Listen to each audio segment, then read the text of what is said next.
Welcome to the Wayne Bennett Podcast, celebrating West Virginia's people, places, and the culture of Southern Appalachia. Now here's your host, Wayne Bennett. Welcome to Wayne Bennett's Podcast. I'm your host, Wayne Bennett, and this is episode 191. It is July the 14th, 2026. Our guest today is a businessman, a former city councilman. He's a volunteer, a historian, a lot of other things. Tom Sopher, thank you for stopping by. Thanks, Wayne, for having me. Let's talk a little bit about your family. I know your dad owned Best Furniture and Fabric, and was his family from around Beckley? Not originally. He was born in Baltimore, and they came to Mount Hope, and so he spent most of his youth in Mount Hope, and they had a store there, and it was like Sopher's Army Navy store, and and then he had an uncle, and it was Harry Abel, and anybody who knows anything about Mount Hope knew about Harry Abel. Harry Abel came here first, and then he would get his goods from Baltimore. And then he says, there's plenty of opportunity here in southern West Virginia. Why don't you come down and, I'll help you open up a store. So my grandfather, his name was Tom also, and they came down on the train and they stopped in Mount Hope and they started a business. And that's where my dad grew up. He went to Mount Hope High School, graduate, and then one thing led to another, and they moved to Beckley, and then they opened up and built Best Furniture Company. And it wasn't a furniture company like we see today where, you walk in and you pick out, furniture. They went door to door, and they went through the coal camps, and they would, have a little catalog, and the people would, it's like, well, I need a cradle, I'm having a baby, or I need a little wood stove. And then they would take the order this week, and next week they'd bring it to them, and then they would set up a little payment plan, and so they would come by every couple weeks or whenever, like once a month or whatever, and then they would give them their payment. It might have been $1 or $2 or whatever. And once they had them as a customer, then they would go along and then they would try to sell them a blanket or something, maybe a smaller item, or maybe they would say, hey, I need a dining room table. Can you help me out? And that's how Best Furniture in downtown Beckley was more or less like a warehouse. It wasn't a shopping store. Now, was your mother from Mount? My mother was from Logan, and she worked for the phone company, and she got transferred to Beckley, and she stayed with a lady, B. Hancock, just like in her house, just like, rented a room from B, and B worked at the store, and occasionally, like maybe twice a week or something, and then from that point, my dad falls in love with my mom, and they get married, and I got a brother, Joel, and he's a commercial electrician, graduated from Woodrow, the Votech Center in 1980, and very successful electrician. His company's name is Beckley Electric, and he's wired some pretty big things around here in his day. Now, was your dad in the Jewish faith? Yeah, very much so. My dad, and when he was living in Mount Hope and in Beckley, he wasn't Orthodox. He was just a Reformed Jewish person. But the name Sopher goes back many, many years. Sopher in Judaism means scroll writer. So that means that like they wrote Torah, and they like if there was a wedding certificate that needed filled out or a mezuzah that hung on the door, they would write that, and they would, that was what they did. Matter of fact, in our living room, I have hanging a copy of the original family tree. And this family tree dates back to about 600 AD. This is 600 years after Christ. I mean, and it goes back, and the family tree is goes back to like the first son of the first son of the first son of the first son. Well, I'm not on the family tree because I am close, though. I'm like the first son of the second son of a first son. Okay. So my great-great-grandfather is on this family tree. It's pretty amazing. The only person that I knew that was of Jewish faith at that time was Lenny Fink. Yeah. And Lenny lived straight past medical arts. And he and his brother Kenny and younger sister Molly, they would go to the 8th grade at Sylvia, and then after that, I think they went to private schools that were Jewish boarding schools or whatever. I'm not sure where they went. Don't really know too much about it.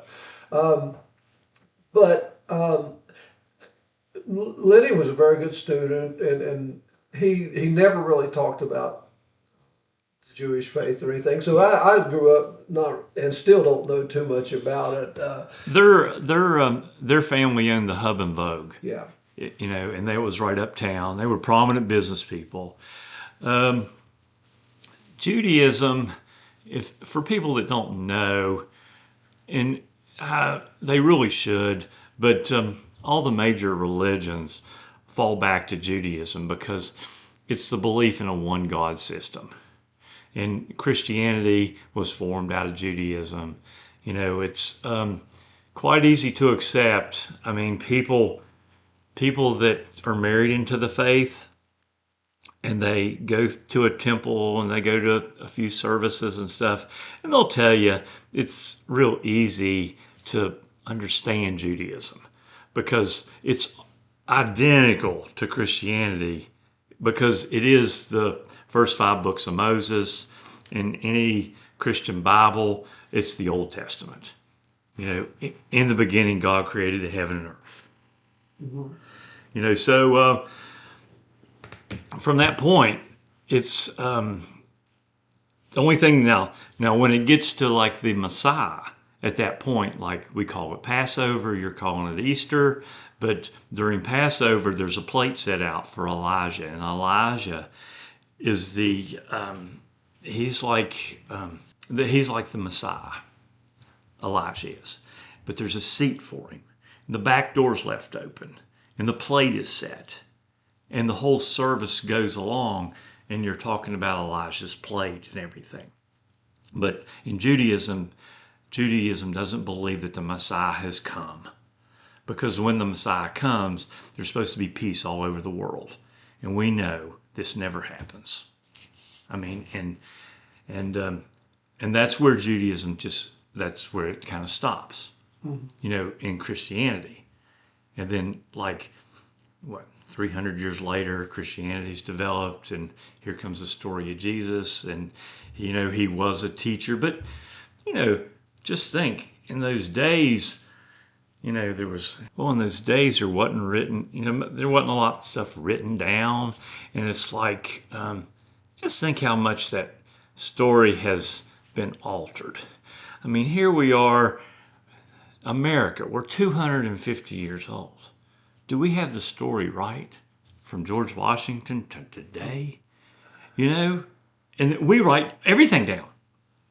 And it's like in that period of time, just think, 300 years, and it's told from person to person to person to person, and how much that changes.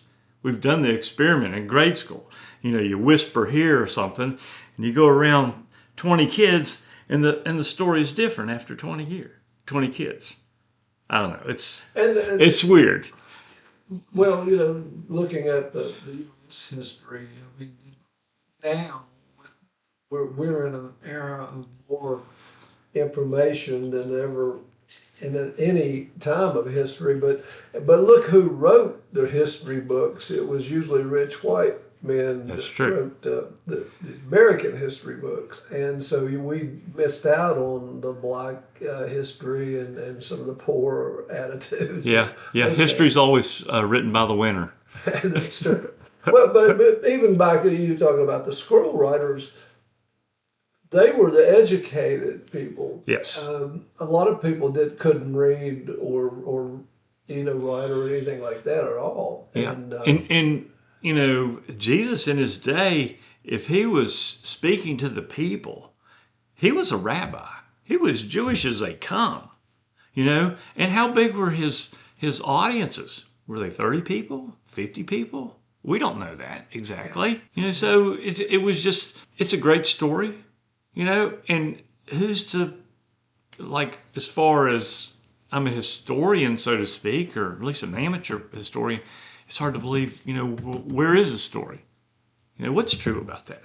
what exactly when Bethel Temple, when was it I built? think it started, I want to say the building itself, I think it's 1938 is on the cornerstone of that little temple down on 2nd and Bellevue Lane.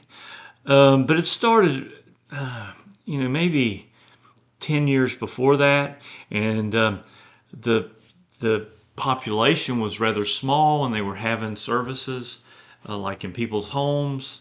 And I think after they grew a little bit, I think the Presbyterian Church let them use like the basement of their building, and maybe the First Baptist Church did too.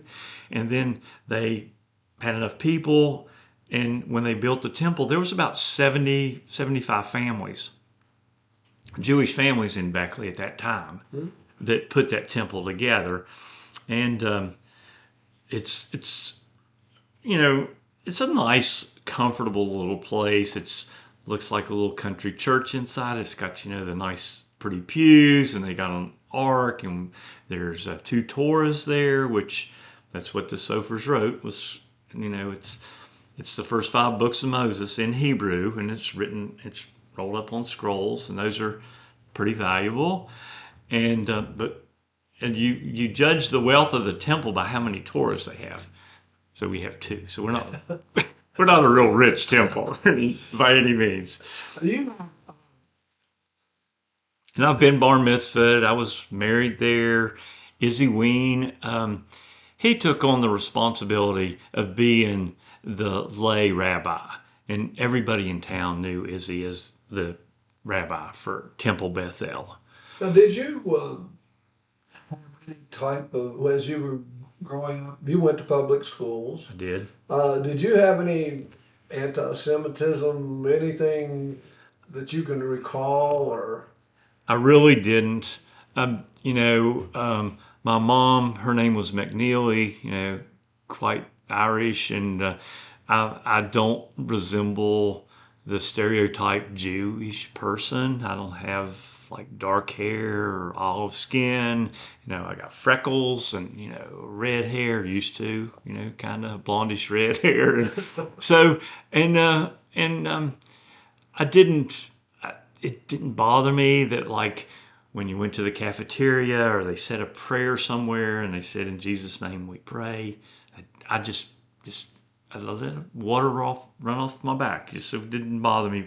Nobody was mean to me about that. And actually, maybe like you did with the Finks, they said, "Well, I know Tom Sopher. He's Jewish. He's a nice guy." That kind of stuff. Mm-hmm. I felt like I was special because of that, because I was the only Jewish person in my, grade school. I went to Crescent Elementary, and other than my brother, so it was cool, and like today, I don't flaunt it or, like it doesn't bother me that, I go somewhere and they're, I don't go to church, or anything like that, but, So you mentioned Isidore Wayne. Yeah. Great person. Remarkable person. I mean, tell me a little bit about him. I mean, I never met him, but I just heard so many great things. Well, Izzy was a pharmacist, and he also had a business, Modern Furniture. It was uptown with his brother-in-law, Dave Abrams. They ran that. A lot of the Jewish people in town were merchants. I mean, the names that Max Lewin, they owned Harry's Men's Shop, and he had a brother, Harry, and the Saxes, they had a jewelry store uptown. The Picasses, they had like a clothing ladies' hat store. I mean, my dad, he had a brother, and when they started Best Furniture Company, it was his dad, his brother, and my dad. His name was Ira, and they started that. So, just the names that you see or heard about, they were probably merchants around Beckley. Izzy Ween, back on Izzy, he was a pharmacist, and he was a pharmacist for Beckley Hospital, and he was quite the gentleman. He was a member of Black Knight Country Club, and at the time when him and Sidney Fink joined the Black Knight Country Club, they didn't allow Jewish people to join, but they made a little stink about it, and Sidney and Irene, they lived right across from Black Knight, so they let them join, and they were good members there. Izzy was a person that you could sit down and you could, if you had a problem, you could just talk to him about it, and he'd just work through it with you. Later in life, I got involved with the temple because I could do stuff, and I was Izzy's little buddy. It's like, hey Tommy, can you help change the light bulb? Hey Tommy, will you cut the grass? Trim the hedges. Help me put this sign up. So, and we got to be super good friends. And I like the stock market. I'm a big investor, and it all started with Izzy. And I said, like, well, how do you buy a mutual fund? Or what is a mutual fund? I've heard about these things before. And he explains, and he says, just go up to Wheat First Security and just go buy one. And it's like, well, what do I buy? So he gave me, Franklin Templeton. Go up there and just tell me you want something. And one thing led to another, and I just used him all the time for advice, about things like that. And then before long, Sidney Fink was the president of the temple. Sidney got older, and Izzy says, Tom, you do it. Then about in 2000, Izzy passed away, and I'd been the president of the temple for about 2 or 3 years. And one thing led to another, and they thought as the Jewish communities around West Virginia just assumed after Izzy died, the temple would just go away. He was the main support. And but it didn't. We through my leadership and a whole bunch of other people, because I treat everything like a baseball team. Like I got a first baseman, a second baseman. I put everybody in their places, and we make things happen. And we survived, and we have student rabbis come from Hebrew Union College once a month from Cincinnati, and now you pay those people. We did pay those people. We paid them a lot too, but he worked for free. He did it for free, and he did it for over 60 years, did he? Yeah, wow. yeah, and it was I think it was something. I think the story reads he had a child or something that was real sick, and they got better, and he told God, he says, I'll take care of the temple because you took care of my son, or something like that. Some kind of little pact he had made with God. And not everybody knows that little story, I'm sure. Now he belonged to all kinds of clubs. I mean, he was in the Rotary Club, Movie Club. I mean, I was asking. The funniest one. Oh my God, I'm a Mason, okay, and he was a Mason, and I was a little scared. I didn't know anything about it, and so I just went in there. My dad was one, and I go through the ritual, and all of a sudden they're talking about St. John the Baptist and St. John the Evangelist and all this. Well, I rushed right back to Izzy. I said, what's this all about? I was like, this is weird. He says, they ain't going to try to convert you. Just go with it, Tom. He says, in big cities, they have different Masonic orders for like Jewish parts of the community and stuff, and they dedicate their temple to you know Israel or something instead of St. John the Baptist and Evangelist. So, but I was like, what's going on? Well, I was talking to Fred. I'd read somewhere one time that he had started a group of boys over on Woodlawn Avenue, the Woodlawn Boys Club, he called it, and they would play ball and stuff there around Queen Street. And, He had a tennis court in his backyard, and he was an avid tennis player, and that's what he was doing with the boys club that they had. It was more or less a tennis club. Well, he helped create the tennis courts on Ewart Avenue too, I think. Oh yeah. And he's the one that got Buzzy Ragland involved, and Buzzy was a lot of people didn't know this, but Buzzy was not only a good basketball player, he was an outstanding tennis player. Yeah. And that was before tennis kind of took off in high school and stuff. But he was really something. What is the big difference between Judaism and Protestant religion? It's the fact that we don't believe the Messiah has come. That's it in a nutshell. Yeah.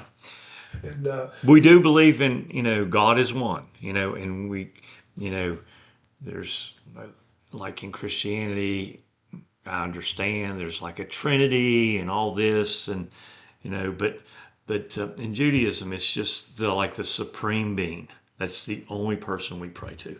Yeah. Now, what about Orthodox Jews and? Usually, it's about like the tradition of and Orthodox Jews. Their doctrine, so to speak, is a real rigid.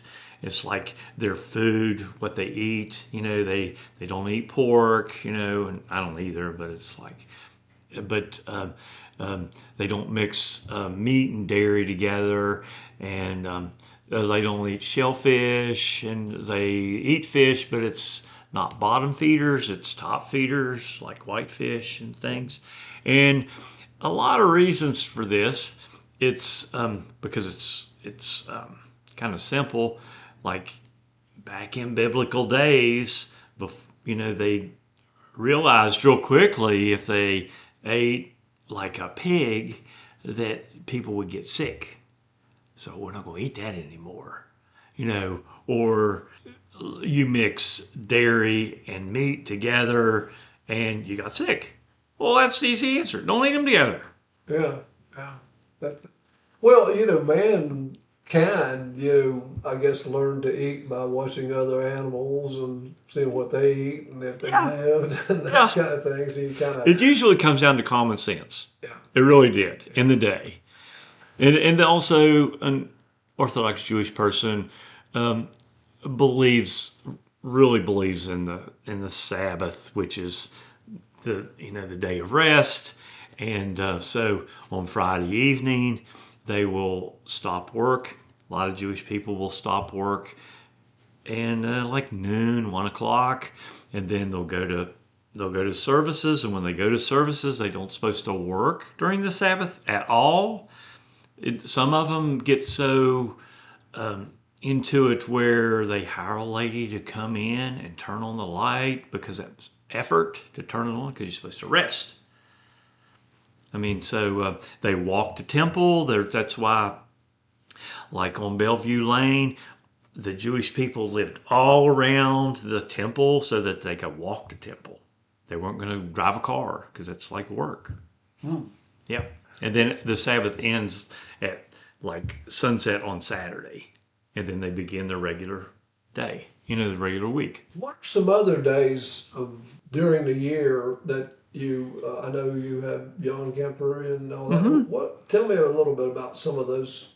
Yom Kippur and Rosh Hashanah, those are the two biggest Jewish holidays of the year. Rosh Hashanah is the beginning of the new year. And this is when God opens up the book of life and he looks it over, he reviews it, and he kind of is setting your destiny for the next year. Okay, it's a 10-day window between Rosh Hashanah and Yom Kippur. And on Yom Kippur, this is the most holiest day of the year. And this is when God closes the book of life and he has made his decision for you. And you atone for your sins that day, that week, 10-day week. And so you're supposed to be good during those 10 days, So, and I don't know, it's those two are the most important. Hanukkah, usually people associate it with Christmas because it happens during the same period of time. But and it's a great little story about the little cup of oil that only supposed to last one day, but it lasts like 8 days, and it's the miracle of oil. And then it's the Maccabees, their battle, and this, that, and other. But really, Hanukkah is not that important. It's more important to the fact of retail and Christmas. And so it's the holiday that comes during that period of time. So it's become, symbolically important to the world because of its time frame and where it is. And that's, giving presents every day during the 8 days of Hanukkah and lighting a menorah and all that. Now, as far as Christianity is concerned, without the resurrection of Jesus, there would be no Christianity. I mean, that's what they basically, their whole premise is. So, who's going to hell? It's funny you say hell, because if you read the Old Testament, there is no hell. Okay. Okay. This is my spin on this. Like sometimes we talk about the heavens and seventh heaven, we hear this. Maybe there's different levels of heaven. Maybe there's one way up there, and then there's one that maybe the bad people just go step one. Two. I've heard that before. I don't know, Yeah. And you're sitting in the back row instead of the front. And really, I'm glad you're talking about this, because this is a Christianity to me dwells on the afterlife. What's going to happen to me after? And Judaism is all about life. It's about living today. Be the best person you can today. You'll get there. If you're a good person, you're going to get there. Okay. You know what I'm saying? Yeah. So that's how I've always felt about it. It's like, you're not don't steal, and he's always watching you. Don't do the bad things. And if you take care of your neighbor, open the door for, the lady, or the lady pushing the stroller with a kid in it, open the door for her so she can go in. You just be good, be nice, and you'll get to where you got to go. But live. Absolutely. Irene Fink, she was the best person to talk to about living a good life. I loved her.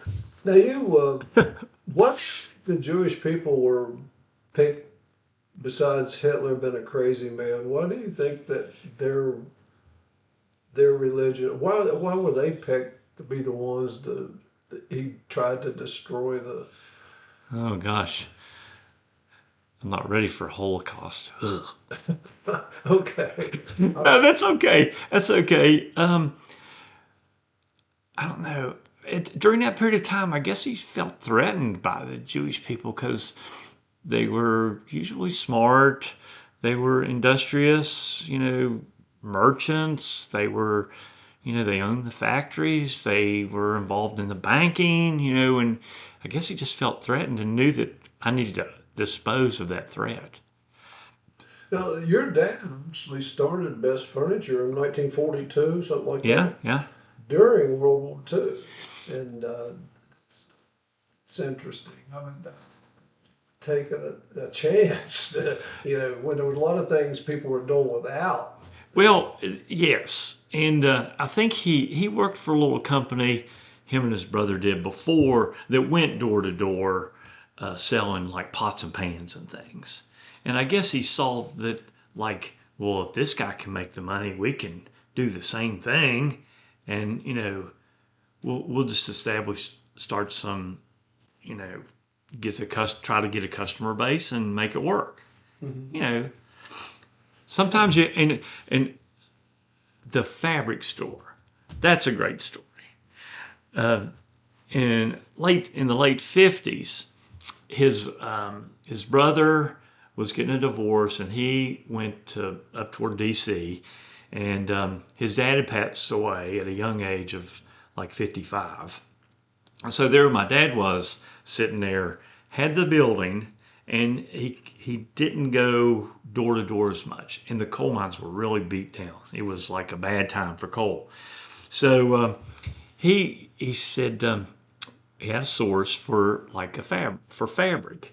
And he found this little source, and he got a table full in the back of the furniture store. And he was selling things off the floor then. I sold some jewelry, because in the winter there wasn't much furniture going on, so he had to like capture the audience for Christmas and stuff. So anyway, he opened up had this little table, and he told me, he said, I had $1,000. I bought $200 worth of fabric, and I put $800 worth of advertising in it to tell people that like I got something. And he said in a week, that table was almost gone. And he said, I bought more, and then I bought more. And then before long, the furniture went out the front door, and the fabric came in the back door. And he started this fabric business, and people questioned, like, it was really a unique business. I mean, he's selling rags, and it's like they were either seconds or millions, or there was something about it that he got for a really good price, and he offered it to the customer for a really good price, and he had the supplies to go along with what they were doing. And the fabric that he sold was upholstery fabric, so it fit in with his furniture quite well. And he kept the name Best Furniture for years. And when I came into the business, that probably was in the real early 80s. And when I came in, I was like, Dad, the name doesn't make sense. I was like, we don't sell any furniture. I said, why don't we just call it Best Fabrics? And at the time, I started dabbling in the foam because Lieber & Pack down at Pack's Supermarket, he sold foam. We'd sell him some fabric and say, well, go down to Pack's Supermarket right down the street and buy some foam. And then they did the opposite. They said, if you need some fabric, just go up to Best. So we were buddies. But he passed away, and we sent people down to him, and his son didn't take care of the foam like Lieber did. So then we had to get into the foam business. And that was my business. I took care of the foam. So then we just named it Best Fabric and Foam. And so the name said what we sold. You mentioned Harry Lewin. Yeah. He came over here before World War II. He was here early, wasn't he? He didn't experience the Holocaust situation that Max did. Yeah, he was here. He had, and evidently he was a big fundraiser and donator to the Babe Ruth League because they named the field after him. It was when I played ball back in the early '60s. It was Harry Lewin Field, and I know who he was because they had a team called Harry's. Yeah. And but now Max his family went through the Holocaust, and I mean, he literally. It's a terrible story. It was so sad. We through the temple we had a Holocaust Day of Remembrance event. Max started it when they started putting the bell tower up at Mountain State University, and it's a beautiful structure, and Max paid for that. And with that, Max wanted to have some place to have an event. I want to say 1995, but I might be wrong. And that event, they did it up on campus. And Max wanted everybody to speak, and he invited the mayor, and he just invited a bunch of nice people that would appreciate what was going on. And we continued that, and we still do that. COVID kind of messed it up a little bit right through there, but when I was president at the time, I wanted to make sure every event was different, and every event had a public speaker, and the topic was about genocide, and it's but Max, through the student rabbi program, this is kind of cool. We had after the student rabbi was here, like Friday, Saturday, and Sunday. Sunday they taught Sunday school, but on Saturday afternoon we had Havdalah. Havdalah was the celebration of the end of the Sabbath and the beginning of the next week. And usually it's a small gathering at someone's house. I would say 10 or 15 people. And there was a moment when we do the little service, which lasts about 10 minutes. And we're going around in a circle, and they're asking, what are you, thankful for, and whatever. And at one of these services over at Samantha Slusher's house, Max told his story. It was awesome. It was chilling. It was so great. And Margot Siegel, the next year, did a social studies project on the Holocaust. She interviewed him and got that story again. And we've been telling that story ever since. The story is, he lived in Poland, and his dad was like an engineer, and they were kind of well-to-do. And the Germans came in, and they said, hey, we're going to have a party. Come to this party. So everybody dressed in their best gear, had their diamond rings on, nice clothes and everything. And then they started getting the young people, and they dug trenches. And then after they dug the trenches, they stripped them. We want your shoes here. We want your jewelry here. We want your clothes here. And then they took them over, and then they started separating them. It's like, you go this way, you go this way, you go this way. And Max was one of the ones. He was younger, maybe like 15, so he was healthy, and he went over here, and he got to go to a camp. The old people, some of the kids, babies and stuff, they got in a ditch, and they were shot. And then Max got into the concentration camp and worked, and Max was a good worker, so he never had to go to the gas chambers or anything like this. And then through liberation, when the Holocaust was over, he was transferred, and he went to Israel, and he came in to America because Harry was over here, and from Israel he was transferred to Beckley. It was kind of interesting. Max owned a home modernization company, and they built houses and remodeled houses and those kind of things. And when he passed away, he didn't have immediate family, did he? No. And there was, I can remember reading the newspaper stories about his money. Yeah. They found out he had about $6 million or something. Exactly. And whatever happened to that? That was great. Well, his will, I read the will. I was president of the temple. I was quoted in the Washington Post many times, and I didn't know how large a circulation the Washington Post has, but this is a worldwide paper. This story made that. And it was given, his will reads like the temple gets, and Max, you got to know Max, it's like gets $3,000, but they only get $300 a year for 10 years. the American Blood Association or every organization that Max had gave a little bit of money to.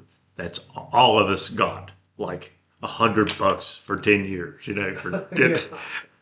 So anyway, we all get our money. The lawyer decides, well, we're just going to give you a check.